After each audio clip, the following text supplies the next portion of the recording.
also a lot happening with the Nigerian diaspora. But as you say, we will be talking on each one of these discussions. Sorry we couldn't communicate throughout last week. There was a lot of engagement, but I can tell you that if all goes as planned, we might have, Chief himself speaking with us on this live program tomorrow. Okay, so as I said, I told you that I have a surprise, and Yomi has revealed that surprise. So don't catch you Sunday day and when you go home, be joining us tomorrow. Okay, good. But Yomi, first of all, for the sake of our listeners, because there was a lot of activities, so I was telling listeners that that's why you'll not be able to come on, because preparation for the dinner night and then the million march as well, and then yesterday's birthday celebrations in Manchester. So there was lots of things that was going on. So let's start from with the dinner night. How did it go, and how was the atmosphere, and how was the support, the number, and everything? Tell us more about that. Well, as expected, you made it known to the Africans and Nigerian in the UK that we will be hosting, Dr. Chief Sunday Igboho for a dinner, and that dinner was held on Friday. Igboho himself flew into, UK from Stansted Airport, where we picked him up from Germany, and from there he was able, to travel, because the good thing about UK is that you never know what the motorway will look like, and that means that sometimes, there could be heavy traffic. So we took the train, the fast train from Stansted Airport straight to Liverpool Street, and again, because Igboho wanted to use that as a kind of highlight, to give back to those back home why Yorubas and Nigeria transportation system are failed. So we then head from there with with an executive vehicle that was waiting for him to pick him up from Liverpool Street, straight into the dinner, where a lot of dignitaries that bought the ticket were all seated and waiting for him.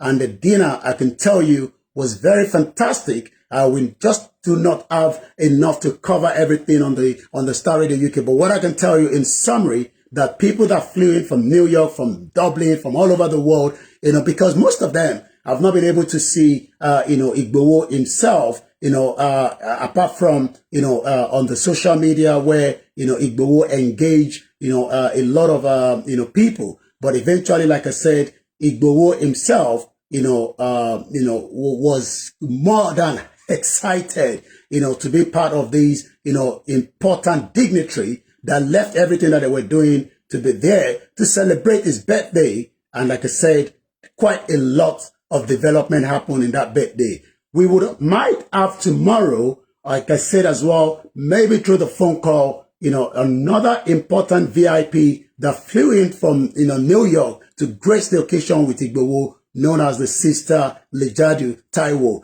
They have been part of a system that have been asking for humanity's sake and the purpose of, respecting, dignity, especially during the Biafra War. She came in as well to grace the occasion with Igboho. But for now, I'll return back again to you in the studio where we can continue with the discussion to then take you to what happened the next day that led to us, traveling into the most important black door you can think of in the UK, and that is number 10 Downing Street. Well, listeners, if you don't the UK or who don't live here and you've not, at times when we're doing the broadcast and we have Yomi at Downing Street, we did show you the black door. But it is pictures behind OLAYOMI Koiki showing in their presence at in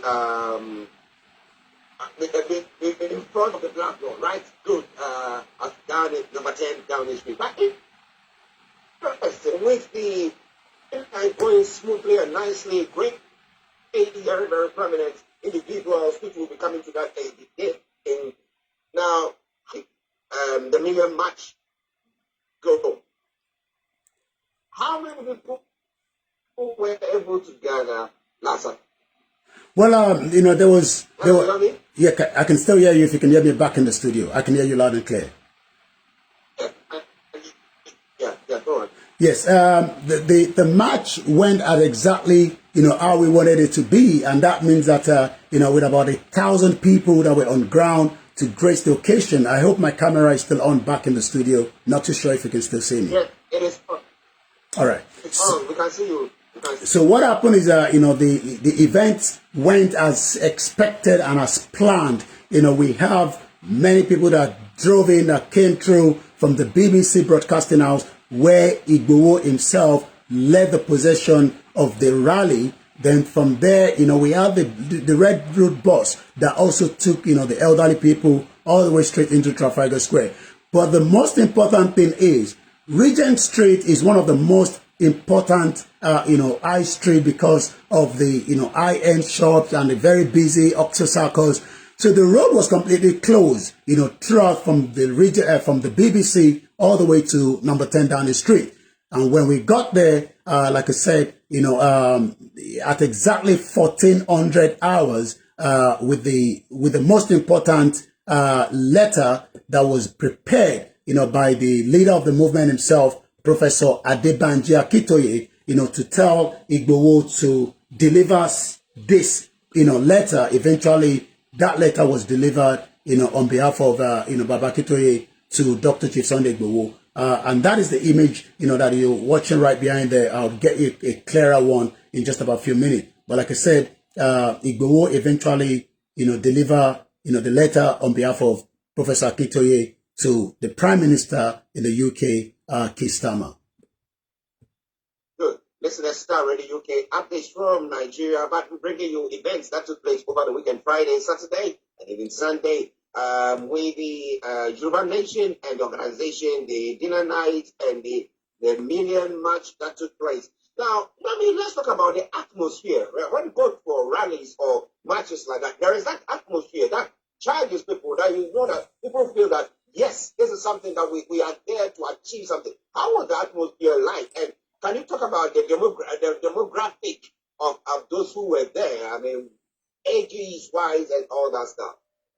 Well, the good thing about the event is that a lot of people that were already tired, in terms of living in the UK and the expectation that Nigeria will be a better place for them to relocate back home. So you would expect that, people in their 60s, in their 70s, in their 80s, most of them left everything that they were doing, to grace this occasion. And the reason because they wanted, the world to know and feel why the Yoruba people must now have their own independent country away from Nigeria. And that itself means that, it took a lot of planning, because you got to remember that when you're expecting people of that age, you must prepare, you must tell remember that we were also involving the Metropolitan Police. There was some other, because of the security threat as well to Dr. Chief Sunday Igboho's life, because there was a lot of rumor that kidnapping was going to happen, it was going to be thrown substances, and the Metropolitan Police assured us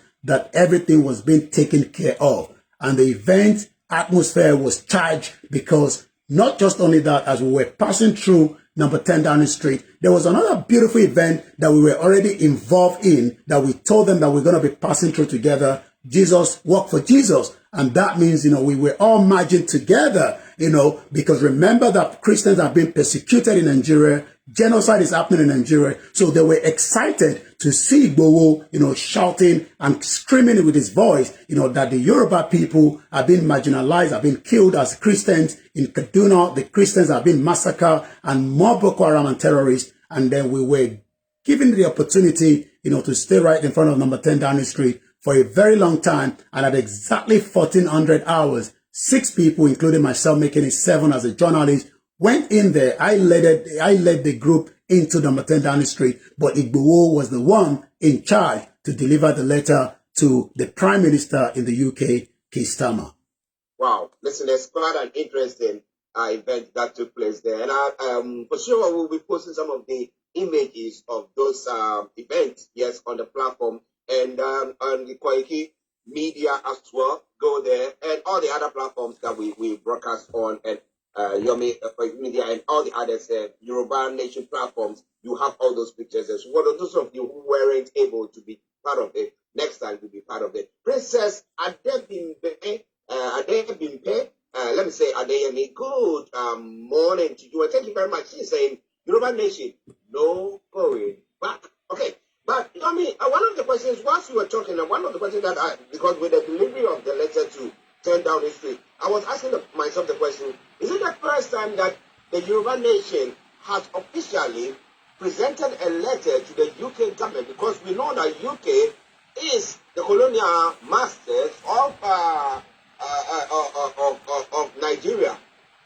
And you're quite right, and that is, one of the, the concern of many people. We have to keep this wrapped because we know that there's a lot of saboteur, there's a lot of people that wants to derail the movement. So, this, important letter, that was delivered to number 10 Downing Street was kept very tight because the petition, which is confidential, I myself doesn't know what is inside. Remember that we told you that Professor Akintoye, send that email, the letter all the way from Benin Republic, with a special courier to deliver it from me to, hand it over to Igboho himself. Then what then happened is that many people, that were, in that gathering, was very excited. And I can tell you that the reaction of that letter alone, when you go on the X, which is the Twitter this morning, or since Saturday, a lot of space have been opened, a lot of discussion in Igboho and Babakitoye. A lot of people thought, the Yoruba nation was completely done and dusted, with the Yoruba since President Bola Tinubu. Even a lot of people say that Igboho in London means that President Bola Tinubu flew out of London to France ahead of Igboho arriving on Friday, maybe because he was a little bit concerned.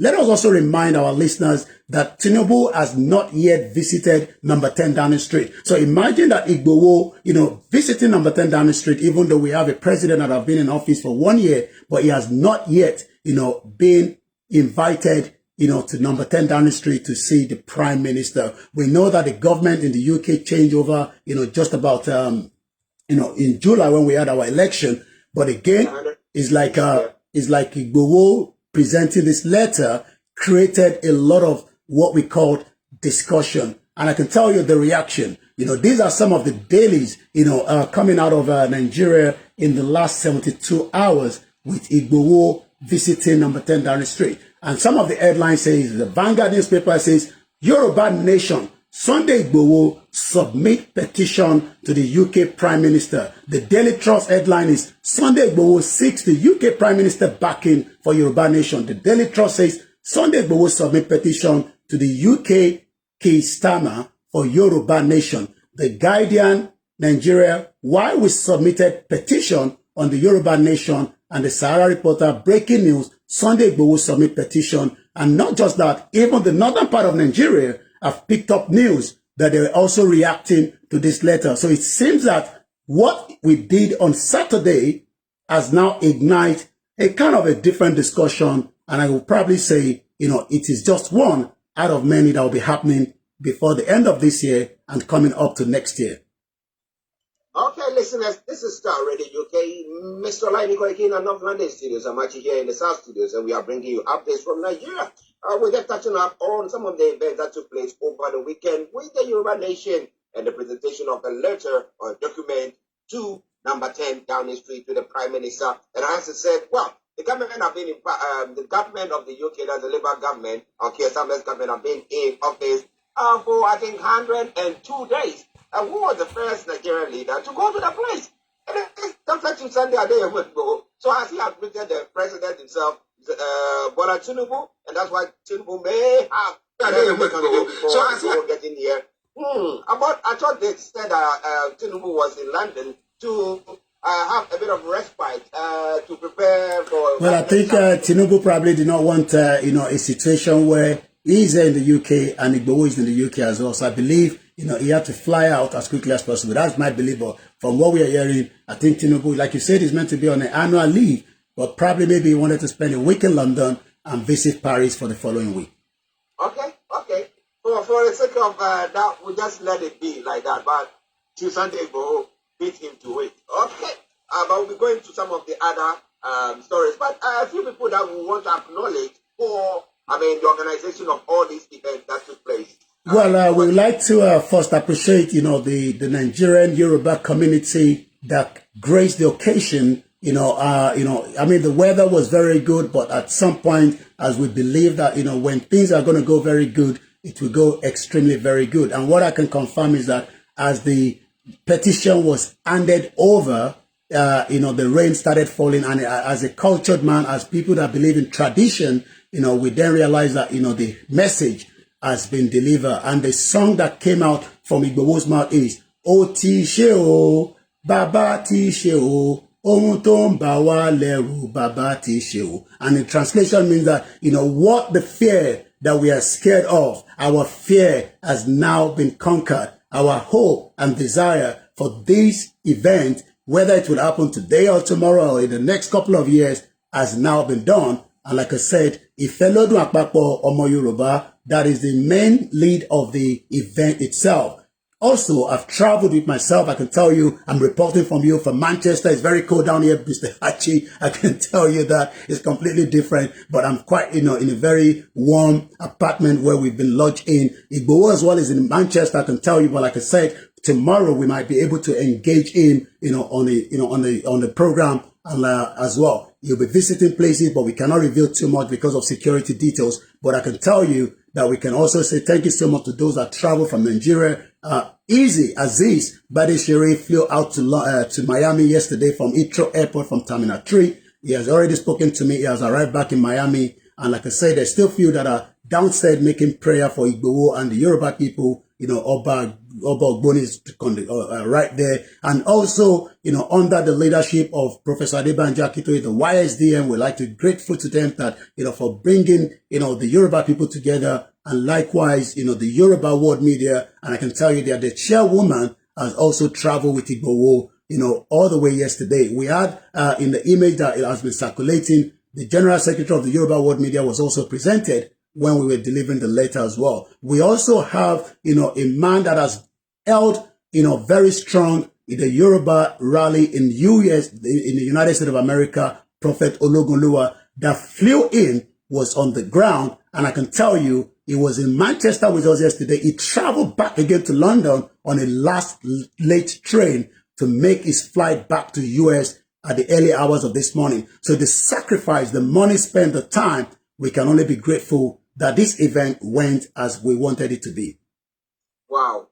Listeners, updates from what took place over the weekend pertaining to the Yoruba Nation in the presentation. But finally, do you think that this has actually put a vim, up the momentum of the quest for the Yoruba Nation's formation?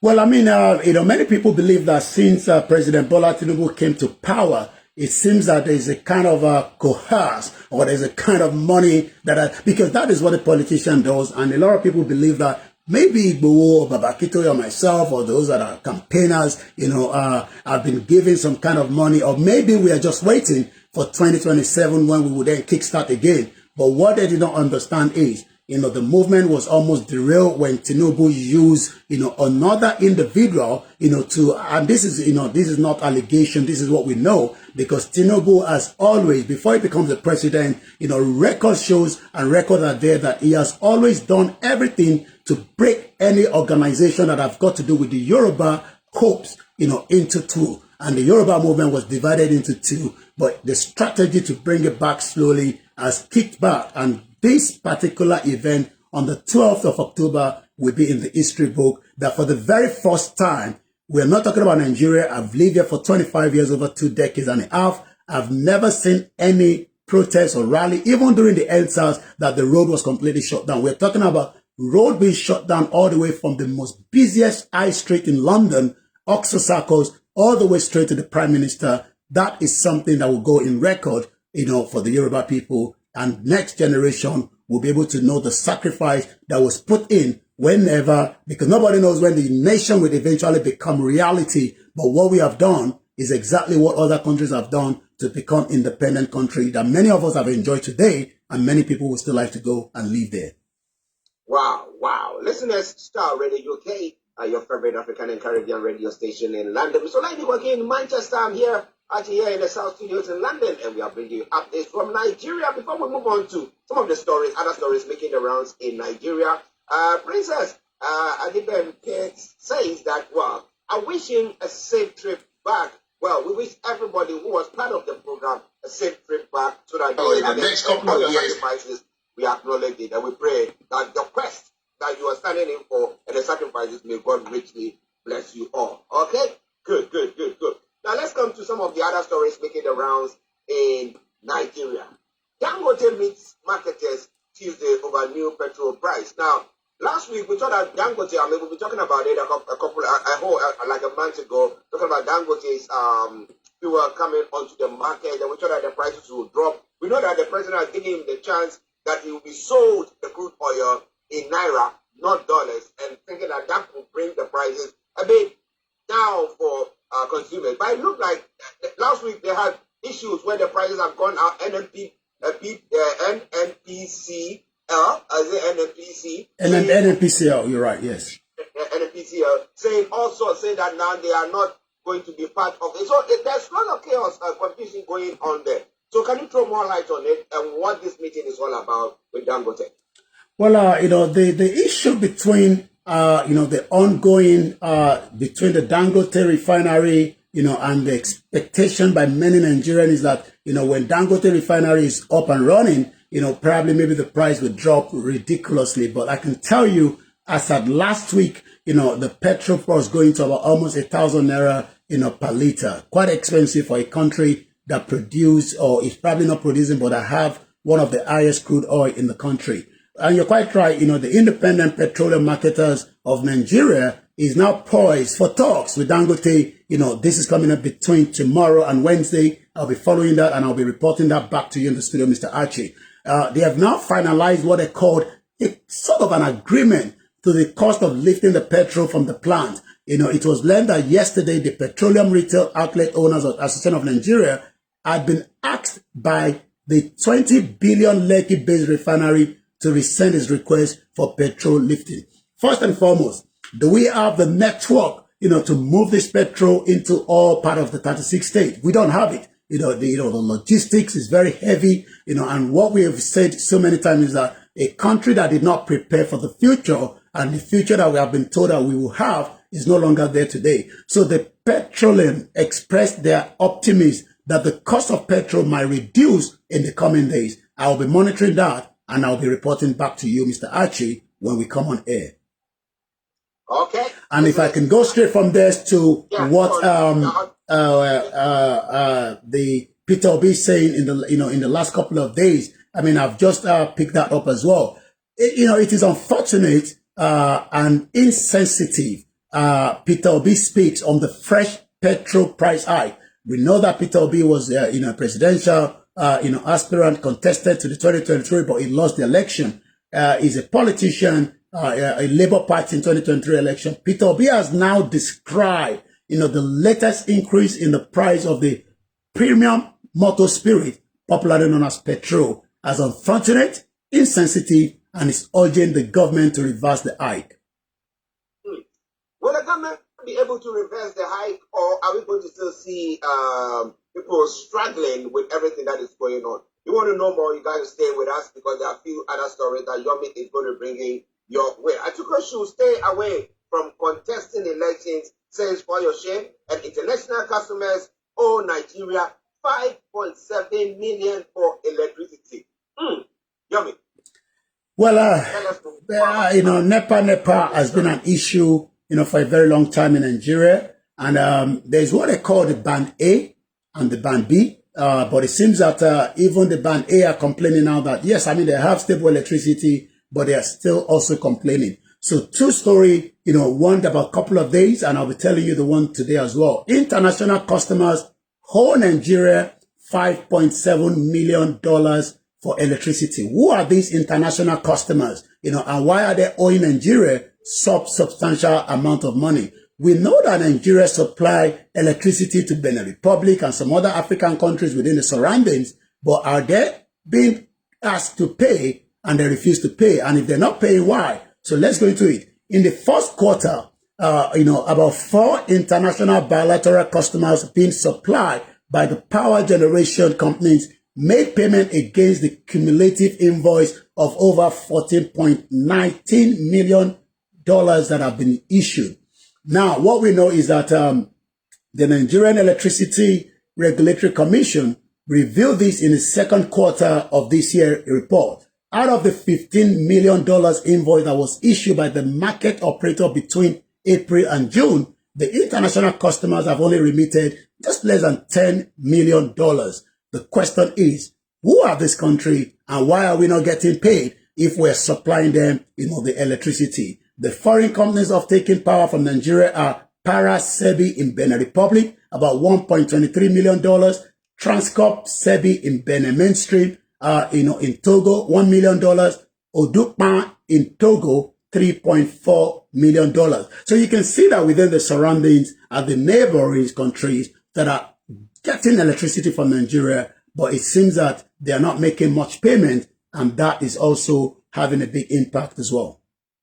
Well, listeners, that is what is happening there when it comes to the usage of electricity and the fact that people are not paying for it. But what do you think Nigeria can do to do that? They'll be earning. They're supposed to earn foreign exchange from that as well. But let's see. Okay, we'll let Yomi bring us all the other stories that is making around this morning. Over to you, Yomi. Well, a country that loves sports so much, and you can imagine if things have not gone as planned, with the Nigerian sport this morning. So I've been following, some of the, this development in the last few hours before I came on air, to find out, why many Nigerians are not getting enough when it comes to electricity. The sport. This morning, the the Nigerian Football Federation, have now withdrawn the Super Eagles from the AFCON qualify after the Libyan airport ordeal. Mr. Archie, a lot of Africans complain that when they travel through African countries, it looks like we are strangers to each other. You could travel to Morocco and you could be accused of anything, and the negligence of such means that many Africans have suffered, the ordeal. But it's good when we see, this ordeal happening to, people that can then allow us to highlight it a little bit further, because when we talk to the government doesn't seem to care. So this morning, the Nigeria Football Federation has said that the Super Eagles will no longer take part in the 2025 AFCON qualifier against Libya after the Libyan authority delayed the Super Eagles at the Al-Barak airport for more than 12 hours after landing. Imagine we are talking about, Africa to Africa, but I am not, convinced. I am not surprised. It's just that, it seems that to have this unity of Africa will go a long way, because it seems that everybody is just been, marginalizing each other. I mean, if you travel to European country, as long as you have not gone over any immigration issue, you should not be staying at the airport for 12 hours. Only if you have been picked for something and you'll be told exactly what. So a statement have now been issued by the NFF Communication Department this morning, say that the team were left unattended to at the Al-Barak airport. A video that was posted by the Eagles media team also confirmed the development, as the players, officials, along with their luggage, were just left stranded with the Libyan airport officials, indifferent to their plight. The Eagles departed on Sunday morning ahead of the 2025 African Cup of Nations qualifying match against the Mediterranean Knights. The Libya was to host three-time African champion at the 10,000 capacity Metia Bene Stadium in Benina, located about 10 kilometers from Benghazi. But the report emerged that they were diverted to another city. I don't know whether you want to talk about this before I continue or not. Yeah, because, we, like you are saying, we talk about African unity, we talk about the fact that, to travel from Ghana to Nigeria or to Benin or to Togo should be, there should be nothing like any friction there. It should be free flow. We travel to this place and nobody there stops you unless they have proper evidence. And they will tell you cannot just mere people. Let me put it that way. That is a national football team that is representing Nigeria, especially like Nigeria President Tinubu traveling to Libya and they're stopping him there. That is what has happened. But I don't know what the Libyan authorities are going to say, because again, we know that Libya has never been the same after Gaddafi's being toppled, and so I don't know what exactly is going on. But have you had any information from the Libyan embassy embassy in Nigeria? Well, nothing have come out for, from the Libyan authority, but like I said, I believe sometimes their reaction is based on many Africans that are using the route from there, to European countries and, the Mediterranean Sea issues. But we are not talking about people that have, these are footballers. You are hosting them. You are aware that they're coming, and then you delay them for 12 hours. It shows that there is no respect, for each other. And this happened in South Africa. We see this happening even in Nigeria against other African countries. And the question is, how will we be able to work together to have a kind of a lovely place like, the European countries that travel, from one end to the other, especially, without any delay. But it seems that 12 hours is just, not to be tolerated. And you're quite right, since, the topple of, Gaddafi, Libya has never been the Libya that we all know before.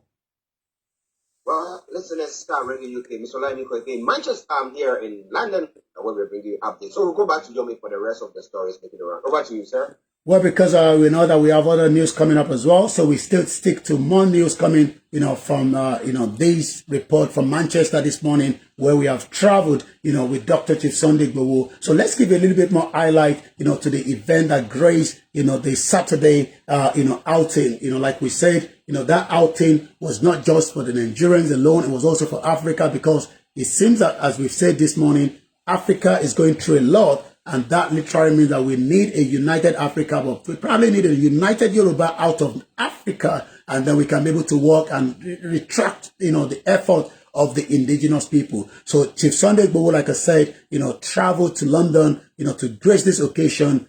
Yesterday, we also like to be grateful, to the Manchester Yoruba Nigerian community. There was a professor that was giving a presentation, last night, and that presentation, exactly what we have said, that there is a hidden agenda by those that were not part of Nigeria, the Fulanis, to invade and take over the land. It touched on many areas, especially when the former President Buhari said, all Fulanis from every part of Africa can come into Nigeria. And that has led to multiple Boko Haram attacks. And that is still happening as we speak this morning. So it seemed that, the Manchester community are also, one community that have, done so well for themselves, in terms of, business selling and, working in the NHS and also working in other healthcare sector as well. We would like to be grateful to, Oloriyeko, the host, and many others, Tito and the committee that brought us in, to Manchester, as Igboho is still, making his way to some other engagement this morning. And from there, let's go back to some of the other news headline before I go on what is happening on the social media. As usual, 2 people died in Lagos, multiple auto crash. That is coming from the, the news this morning. There was something that we would like to talk about, which is, Nigeria was not snubbed. This is coming from the presidency to clarify the position on the 2024 United Nations Council election. You might be asking, what's this all about? The statement that any vote mistakenly attributed to Nigeria during the recent election will likely cast in error by other nations. Well, again, what is this all about is the question. The presidency has clarified that Nigeria was not among those who competed in the 2024 United Nations Human Rights Council election, which were held on October 9, 2024, some few days ago. According to the press statement signed by the Special Advisor on Information and Strategy, Bayo Ononuga, says Nigeria was not snubbed. The statement states that any vote mistakenly attributed to Nigeria during the recent election will likely cast. The question is, why are other nations casting vote for Nigeria when Nigeria was not on the list? Who do we believe? Do we believe the presidency? Or do we believe those that casted the vote, but there was not enough vote for Nigeria? It seems that Nigeria is just on autopilot, as we always say. Let's take more, and then we will go back to you as well. Again, I have escalated the matter. This is now coming from the sport minister speaking on the Super Eagles ordeal in the, Libya. According to the report, the sport minister, John Eno, says he has now escalated the ill treatment meted out to the Super Eagles. And I hope they'll be doing the same thing, especially Abike Dabiri, when it comes to, some of the issues that have been faced by many Nigerians, especially if people like us that still travel with the Nigerian passport. You can imagine, the harassment that we have to go through. There's a story that is circulating, in the last 24 hours, buzzing the social media, and that is the Airpeace owner, Oyemi Allen, has now come out to maintain innocence as the U.S. charged him with obstruction of justice. Oyemi is the Airpeace owner that brings Nigeria, through Gatwick Airport. But it seems that, there's a kind of a financial, allegation by the United States authority. Also charged is Mrs. Ejiro Egbagba, the airline chief of administration and finance, for allegedly participating in the obstruction scheme as well as in the earlier bank fraud count. Let's give a little bit story. Airpeace has denied any wrongdoing by its chairman and chief executive officer, Dr. Allen Oyemi, and the chief finance of administration, Mrs. Ejiro Egbagba, who have been charged by the United States for alleged obstruction of justice. It was a statement that was released by the U.S. Attorney Office, said that Oyemi has been charged in a superseding indictment with obstruction of justice for submitting false documents to the government to end an investigation of him that resulted in the earlier charges of bank fraud and money laundering. Also charged is the finance chief of administration for allegedly participating in the obstruction scheme. We're talking about almost $20 million here, bank fraud charge against Oyemi, which has now been for the last 5 years. So we see how this is going to happen. But all this has happened, according to the U.S. authority, as far back as 2019, in an effort to stop the investigation and unfreeze his bank account regarding the alleged 20 million bank fraud. So we will be monitoring that, and I'll be giving more report should we have that. But it seems that Oyemi is saying that I am innocent, but like we always say, you'll be innocent until proven, guilty by the court or not guilty. Let's talk about politics in Nigeria. Zamfara speakers losses millions worth properties to home fire. The current PDP situation is embarrassing. Party haunted by election loss. This is coming from Fayose, the former Ekiti state governor. And also, Edo government right Okpabolo APC on the formation of transition team. And the last one is Tomori to politicians rather than steal, resign if your constituent place outrageous demands. Well, Mr. Archie, I've never seen a Nigerian politician resign, but I believe the former finance minister then, Kemi Adeosun, resigned, even though there was pressure by Buhari then not to allow her to resign. But she resigned, and since then, she has gone very quiet. So we'll take that particular story, then we go straight to what is happening on the social media. You're still watching the Star Radio UK morning show this morning. And like I said, we'll be giving you all the report. And like if all goes as planned tomorrow, we might have Igbowo himself speaking to us on this program. Elder statesman and professor of virology, Oyewale Tomori, says politicians using the numerous financial demands of their constituents as justification for fat salaries and allowances can do better. He said, rather than polluting government coffers to meet the seeming outrageous demand of their constituents, such politicians should rather resign and not be put under pressure to indulge in a sharp practice. The elder statesman was a guest on the program Inside Source with Laolu Akonde. Laolu Akonde was a former, working with the vice president, but as usual, he's gone back, presenting on the media as well. A social political program that was aired on one of the mainstream media. According to him, both the leaders, the followers, have exclusive roles to play to restore the glory of Nigeria. But the Yoruba are saying there's no glory that can be restored in Nigeria. The Biafra are saying the same thing. Even the Arewa has come out again and saying, the report, I'm getting this morning is that the breakup of Nigeria will be in the interest of everyone. And as I say, it seems that that story has also circulated, this morning. But let's take you to what is happening on the social media. Like I said, Igbowo is trending. Let's speak some of what is happening. If Funshaw says, and I quote, thanks to Sunday Igbowo for submitting petition to the British to remind them that there will be reconstruction of Nigeria. the wedding between different ethnic nations who don't speak the same languages isn't working, and we won't wait for freedom to be given. We will take it by ourselves. That is coming from some of the, the trending news, of Igboho. And like I said, we would like to also be grateful to Bishop Adeshina, where he was able, to allow, a good, salutation to Igboho, on Saturday, where all that happened as well. Also, a lot of news reaction as, more news, are reporting this event of Saturday. And that is the worst, the most trending, on the social media this morning. But to finish it up, also Simon Ekpa posted, on Saturday that at exactly 1400 hours, Dr. Sunday would deliver a petition to the UK Prime Minister on behalf of Professor Adebanjo Akintoye, the leader of the Yoruba Nation movement, and Olayomi Koiki, spokesman, with the diaspora youth leader, Prophet Ologoluwa, with the Vice President of Ifelodun Apapo, with Fatai Ogunribido, the General Secretary of the Yoruba World Media, and Elijah Adeyeye, member of the Yoruba Nation movement, Paul Odebiyi Bedu, member of the Yoruba Nation movement. And we go straight to Simon Ekpas and take one or two from there, and then I'll come back, we end this broadcast. But like we say, it seems that, the Biafra continue to say, until we give or we take. Is either you give us or we take it by force. Breaking, Simon Ekpa 1 hour ago. Biafra Monday sit at home today.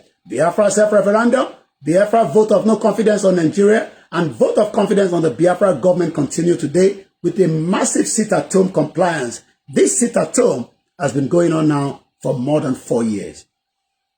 Well, I think that they are in control, but you can see that the forces behind are more in control there. But who knows what is going to happen on that front? Ladies and gentlemen, Mr. OLAYOMI KOIKI has been with us this morning, all the way from Manchester, bringing you everything that happened with the Yoruba Nation gathering, the dinner night, the Million March, and then the event that took place in Manchester as well. And as he has promised, tomorrow, God willing, keeping fingers and everything crossed. Those who have to fast and pray, go and fast and pray. And we'll try to see where we can help Dr. Sunday Adeyemo with us. Yes? Okay, so make sure your dials are logged on. Start ready. But Yomi, before we go, someone asking, now with the presentation that the Yoruba Nation, you and the team, Dr. Sunday presented to the UK government, how and with the post that Samuel Ekpa has also posted this morning, how do you see that? Does it give them some hope that look, we can all do something about it? Well, like we always have said, that what we want is a peaceful, de-amalgamation of Nigeria. The Yorubas are not going anywhere. The land belongs to them.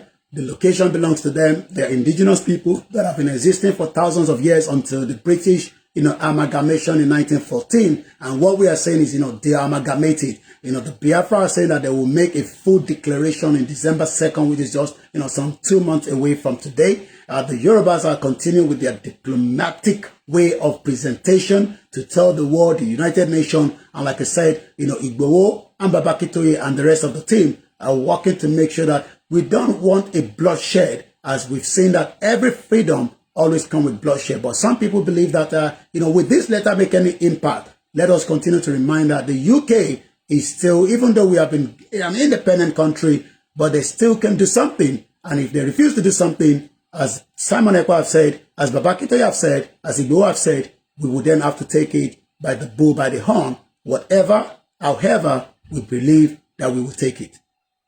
Well, ladies and gentlemen, the Bible says something. It says, since the time of John the Baptist until now, the kingdom of heaven is suffering violence, and it's a violence who can take it by force. But what do you think about all that? Well, we brought you everything that you need to know. But before Yomi goes, Yomi.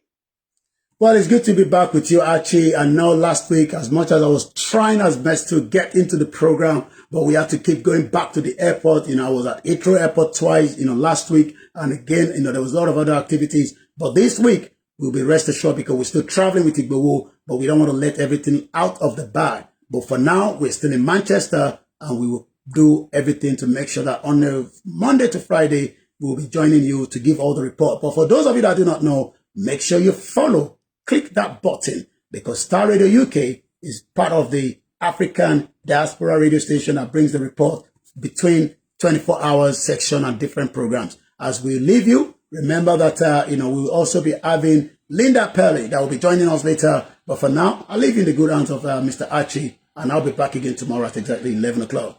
Greetings to all those that have joined us on the platform from the sister and those that are listening from around the world. And since Igbo has been in the UK, it looks like everyone now is gluing to hear maybe there might be more to get out of the bag. But for now, we're not letting everything out yet. Okay, Yummy, have a lovely day, and we'll catch up later. Bye for now. Bye-bye.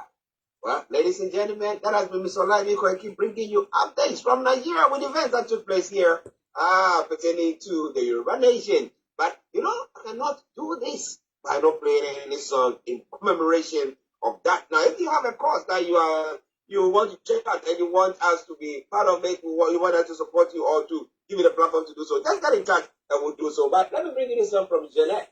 As he says, Yoruba Nation, enjoy it, and I'll be with you. Stay tuned.